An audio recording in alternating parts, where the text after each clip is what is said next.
Hello friend, मेरे YouTube channel पर आपका स्वागत है। आज हम इस नए वीडियो में पढ़ने वाले हैं गोला। गोला क्या होता है इसके बारे में अच्छे से समझने का प्रयास करेंगे और हम इसे साधारण भाषा में आपको समझाने का पूरा फुल कोशिश करेंगे। इस वीडियो को आप लोग पूरा लास्ट तक देखने का प्रयास कीजिएगा और वीडियो आपको कैसा लग रहा है आप मुझे कमेंट करके बता सकते हैं। चैनल को सब्सक्राइब एंड वीडियो को लाइक कर दीजिएगा, अधिक से अधिक शेयर कीजिएगा। तो गोला क्या होता है इसके बारे में हम लोग समझेंगे। ये हमारा एक गोला का फिगर है। तो गोला का फिगर में एक तो हम लोग निकालते हैं आयतन क्या होता है और एक निकालते हैं कि वक्र पृष्ठ क्षेत्रफल क्या होता है।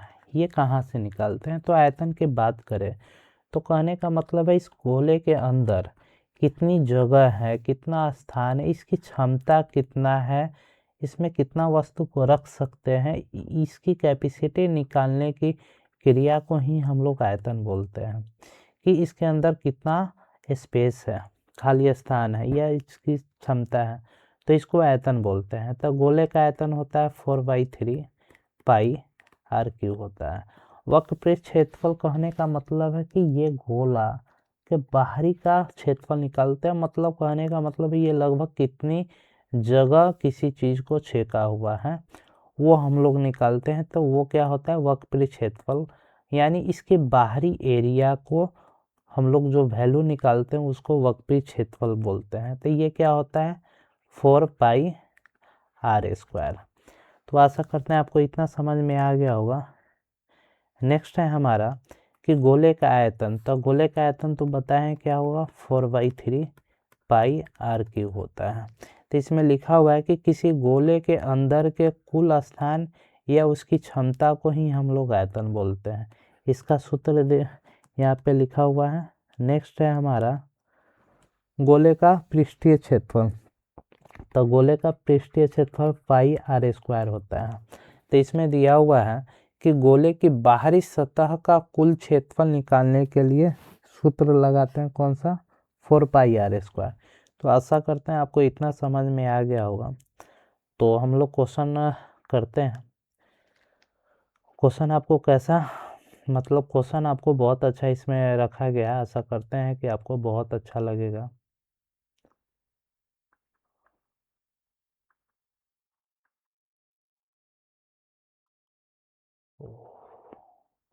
तो इसमें दिया हुआ है कि फर्स्ट क्वेश्चन है आपका कि इसमें एक क्वेश्चन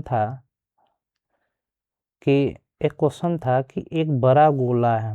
सेकंड वो क्वेश्चन इसमें से चला गया है, वो क्वेश्चन को हम बता देते हैं कि इसमें एक क्वेश्चन था कि एक बड़ा गोला है जिसकी त्रिज्या 8 सेमी है और क्या है? ये त्रिज्या 8 सेमी है।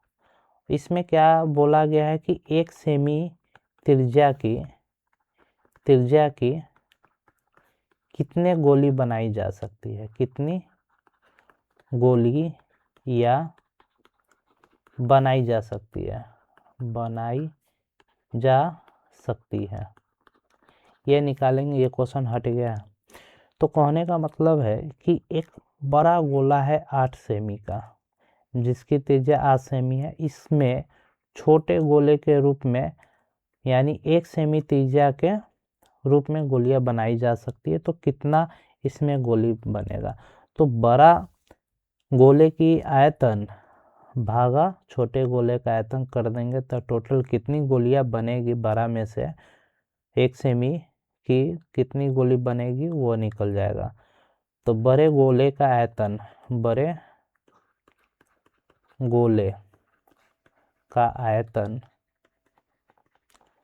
भागा छोटे गोले का आयतन छोटे गोले का आयतन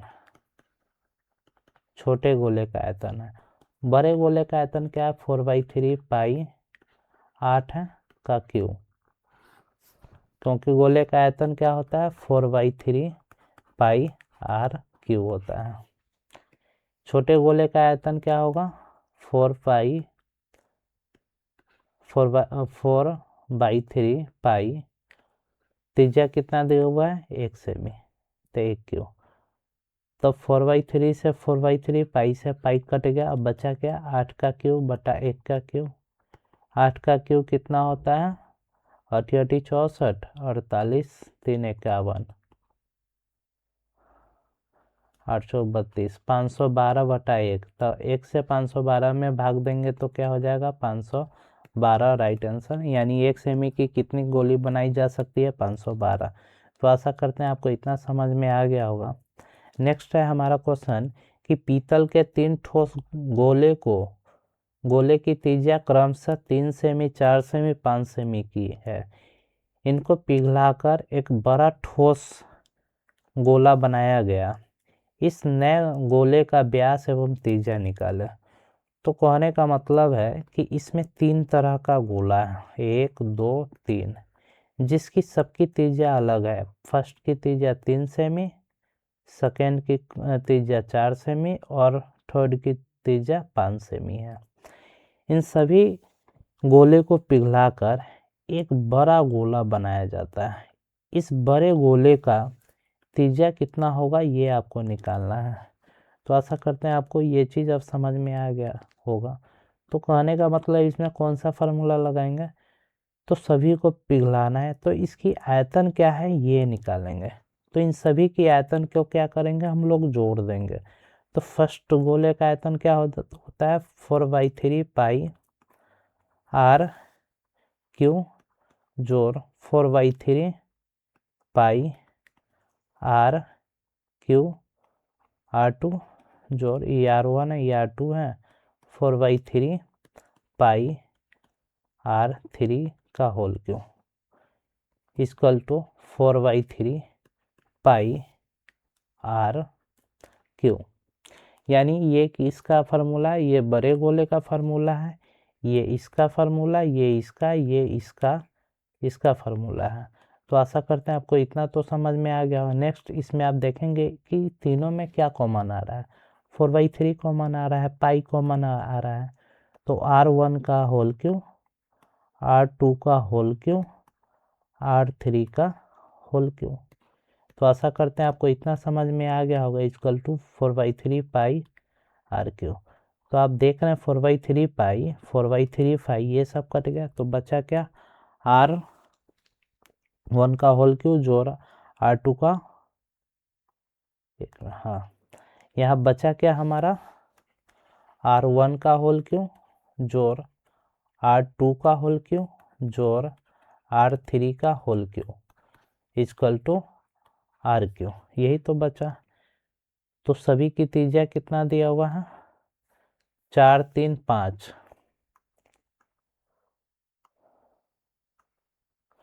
तो इसमें R1 का वैल्यू दिया हुआ है 3, R2 का वैल्यू दिया हुआ है 4, R3 का वैल्यू कितना है 5 सेमी दिया हुआ है। तो इसमें हम लोग पुट कर देंगे R1 के स्थान पर 3 का होल क्यू, R2 के स्थान पर 4 का होल क्यू और 5 का, R3 के स्थान पर 5 का होल क्यू, तो RQ। तो इसका क्यू करेंगे 3 3 9 27 जोड़ 64 जोड़ 5 का क्यू 125 होता है इक्वल टू RQ। इस सभी को जोड़ेंगे तो 5 9 7 16 1 1 2 1 3 3 6 9 9 2 11 11 1 1 2 RQ। तो आपको पता है कि 216 किसका क्यूब होता है, तो 6 का क्यूब होता है, तो RQ। तो क्यू से क्यू कट गया, R बराबर कितना हो गया 6। तो ये क्या है, त्रिज्या कितना हो गया इसका 6 सेमी। अगर व्यास पूछे तो क्या करेंगे, 6 में 2 से गुना कर देंगे तो 12 सेमी व्यास हो जाएगा। तो आशा करते हैं आपको इतना समझ में आ गया है। नेक्स्ट हमारा क्वेश्चन है, यदि एक गोले का आयतन दिया हुआ है 36 पाई घन सेमी, तो इसका वक्रपृष्ठ क्षेत्रफल इसके व्यास से अनुपात कितना होगा। तो ये ऑप्शन आपका गलत दिया हुआ है। तो गोले का आयतन क्या होता है 4/3, गोले का आयतन 4/3 पाई RQ होता है। इसका इस टोटल का वैल्यू दिया हुआ है 36 पाई दिया हुआ है। तो पाई से पाई कट गया, 4 से 36 कट गया, 9 मरतबे बटा बचा क्या r³/3 इक्वल टू 9। तो r³ इक्वल टू 9 गुने 3, ये 3 उधर जाएगा। तो r³ बराबर ये क्या हो जाएगा, 3 का क्यूब हो जाएगा। 3 का क्यूब कैसे हो जाएगा, ये 3 का स्क्वायर है गुने 1, यहाँ पे एक 3 अकेला है, कुछ नहीं तो 1 2 1 3 पावर जुड़ता है तो 3 का क्यूब हो गया। तो क्यू से क्यू कट गया, आर बराबर कितना, आर बराबर आ गया 3 सेमी। अगर इसकी व्यास की बात करें, व्यास की बात करें तो व्यास निकालने के लिए क्या करते हैं, त्रिज्या को दोगुना करते हैं। त्रिज्या कितना हमारा 3, 3 में 2 से गुना कर देंगे, 6 सेमी क्या हो जाएगा, व्यास हो जाएगा। इसका वक्र क्षेत्रफल क्या होता है, 4 पाई r स्क्वायर इक्वल टू किसका व्यास, व्यास का अनुपात पूछ रहा है, अनुपात कितना हो जाएगा 6, r का वैल्यू कितना है 3, तो 4 पाई 3 का होल स्क्वायर अनुपात 6। 6 से आप देखेंगे तो 4 पाई 3 का स्क्वायर 9 रेशियो 6, 2 से इसको काटेंगे, 2 से इसको 3 में, 3 से इसको काटेंगे 3, तो ये बच कितना गया 3 दूना 6 पाई अनुपात 1। तो आशा करते हैं आपको इतना समझ में आ गया होगा। नेक्स्ट हमारा क्वेश्चन कि एक गोले का आयतन अंकित रूप से इसकी सतह के क्षेत्रफल के बराबर है, तो गोले का व्यास ज्ञात कीजिए। ये आपका ऑप्शन था, गलती से ऊपर आ गया। तो इसमें दिया हुआ है कि गोले का आयतन, गोला का आयतन क्या होता है 4/3 पाई r³ किसके बराबर है, सतह के क्षेत्रफल का बराबर है। सतह का क्षेत्रफल क्या होता है 4 पाई r² होता है। तो आप देख रहे हैं कि पाई से पाई कट गया, 4 से 4 कट गया, बचा क्या, ये r² से r³ कट गया, तो यहाँ सिंगल r बचा, तो बच गया क्या r/3 इक्वल टू 1। तो r बराबर क्या हो जाएगा 3 सेमी हो जाएगा। इसका व्यास पूछ रहा है, तो व्यास क्या होगा, व्यास बराबर क्या होता है 2r होता है। तो 2 गुने r का वैल्यू 3, तो 3 दूना 6 सेमी हो जाएगा। तो व्यास कितना हो जाएगा 6 सेमी हो जाएगा। तो आशा करते हैं अच्छे से समझ में आ गया होगा। अगर वीडियो अच्छे से समझ में आ रहा है तो चैनल को सब्सक्राइब कर लीजिएगा और वीडियो को अधिक से अधिक शेयर कीजिएगा। तो हम लोग नेक्स्ट क्वेश्चन करते हैं कि नेक्स्ट क्वेश्चन कह क्या रहा है। नेक्स्ट हमारा क्वेश्चन है कि दो गोले का पृष्ठ क्षेत्रफल इतना का अनुपात है, तो बताइए इसका आयतन क्या होगा। अगर इसकी अगर बात करें तो पृष्ठ का क्षेत्रफल दिया हुआ है, क्षेत्रफल में r क्या होता है, r² होता है, क्यों नहीं होता है, r क्या होता है r² होता है। तो आप देखेंगे कि ये जो क्या बच गया r², तो इस पर रूट अगर दे देंगे रेशियो √9 √16, तो क्या आ जाएगा 3/4 आ जाएगा। तो आयतन कह रहा है, तो आयतन में क्या होता है r³ होता है, तो इस सब पर हम क्यू कर देंगे, तो क्या हो जाएगा 3 तिहाई 9 तिहाई 27, 4 चौका 16 चौका 64, राइट आंसर आपका ये हो जाएगा। आशा करते हैं कि ये आपको समझ में कम आया होगा। इसको अच्छे से समझने का प्रयास करते हैं कि कैसे बना है, ये बना कैसे है, इसको हम लोग समझने का प्रयास कर रहे हैं। गोले का पृष्ठीय क्षेत्रफल क्या होता है 4 पाई r² बटा 2 गोला है रेशियो में, तो बटा हो जाएगा 4 पाई r² इक्वल टू 9/16। तो 4 पाई से 4 पाई कट गया, r/r का होल स्क्वायर बराबर कितना है 9/16 है, 9/16। तो r/r ये उधर जाएगा तो रूट में आ जाएगा 9/16। तो आप देख रहे हैं कि r बटा r इक्वल टू कितना, ये सब रूट से बाहर आएगा तो 3 का स्क्वायर ये होता है 9 और 4 का स्क्वायर 16।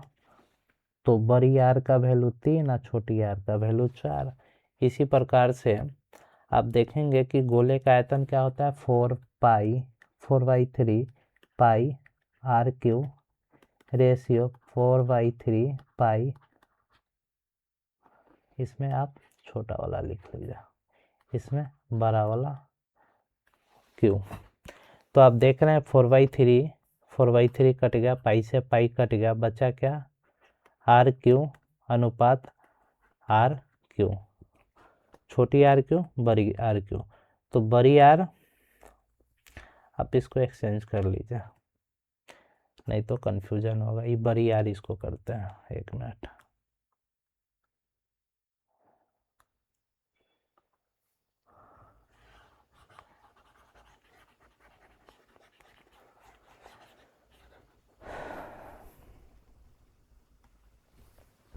आयतन क्या होगा 4/3 पाई बड़ी आर का क्यू अनुपात 4/3 पाई स्मॉल आर का क्यू। तो पाई से पाई कट गया, 4/3 से 4/3 कट गया, बचा क्या आर क्यू रेशियो छोटी आर क्यू। तो बड़ी आर का वैल्यू कितना है आपको 3, तो 3 का क्यू रेशियो छोटी आर का 4, तो 4 का क्यू 3 तिहाई 9 तिहाई 27 रेशियो 4 चौका 16 चौका 16 चौका 64 हो जाएगा। तो आशा करते हैं आपको समझ में आ गया होगा। तो जब भी एग्ज़ाम में अगर पृष्ठीय क्षेत्रफल दिया हो तो उसमें आप डायरेक्ट देखेंगे कि आर, क्योंकि जो भी इसका दिया हुआ है बाकी सब कट जाएगा ऑटोमेटिक, तो बचेगा आर। आर में स्क्वायर है कि क्यू है, तो स्क्वायर है, स्क्वायर है तो आप जिसा सीधा रेशियो पर क्या करेंगे रूट चढ़ा के उसमें से वैल्यू निकाल लेंगे। आयतन बोलेगा तो आयतन में आर क्या होता है क्यू, तो क्यू का क्या करेंगे स्क्वायर करके और सीधा क्यू करके जो भी संख्या दिया हुआ है उसका हम लोग वैल्यू निकाल लेंगे। तो वहाँ से हमारा क्या हो जाएगा राइट आंसर। राइट आंसर हमारा क्या है 27:64। नेक्स्ट है, यदि 6 सेमी और 8 सेमी 10 सेमी त्रिज्या वाले 3 धात्विक गोले को पिघलाकर एक गोला बनाया जाए तो नए गोले का व्यास क्या होगा। यानी इसमें 3 गोला दिया हुआ है, R1 का वैल्यू दिया हुआ है 6 सेमी, R2 का वैल्यू दिया हुआ है 8 सेमी और R3 का वैल्यू दिया हुआ है 10 सेमी। तो आशा करते हैं पीछे हम इस क्वेश्चन को बना चुके हैं तो आपको समझ में आ गया होगा, जिन्हें समझ में वहाँ नहीं आया होगा यहाँ पे आ जाएगा। तो यहाँ पहले हम लोग निकालेंगे गोले का आयतन 4/3 पाई, तो R1 का होल क्यू जोड़ R2 का होल क्यू जोड़ R3 का होल क्यू। ये कैसे किए पिछले क्वेश्चन में हम लोग बता चुके हैं कि इन सभी का आयतन को जोड़ना है तब तो एक बड़ा गोला बनेगा। तब 4/3 पाई आर स्मॉल क्यू, तब पाई से पाई कट गया, 4/3 से 4/3 कट गया। अब जो भी R1 R2 R3 का वैल्यू है उसे यहाँ पे डाल देंगे। R1 का वैल्यू कितना है 6, 1 मिनट, R1 का वैल्यू 6 का होल क्यू जोड़ 8 का होल क्यू जोड़ 10 का whole cube equal to R cube. तो 6 का होल क्यू क्या होता है 36, 36 में 6 से गुना करेंगे तो 216। 8 का होल क्यू 8 8 64 और 64 में 8 से गुना करेंगे तो 512 जोड़िए 10 का होल क्यू मतलब 1000 इक्वल टू आर क्यू। इन सभी को जोड़ेंगे तो 1728 आएगा। कैसे 6 2 8 और 2 2 5 2 7 1000, 1728 इक्वल टू होल क्यू। 1728 किसका होल क्यू होता है 12 का, तो आर क्यू, तो क्यू से क्यू कट गया, आर बराबर कितना हो गया 12। अब व्यास निकालना है, व्यास निकालने में 12 में 2 से गुना कर देंगे कितना हो जाएगा 24 सेमी। तो इसका व्यास हो जाएगा 24 सेमी, तो राइट आंसर इसका 24 सेमी ही हुआ है। तो ये वीडियो आपको कैसा लग रहा है आप मुझे कमेंट करके बताइएगा। चैनल को सब्सक्राइब कर लीजिएगा। वीडियो देखने के लिए धन्यवाद।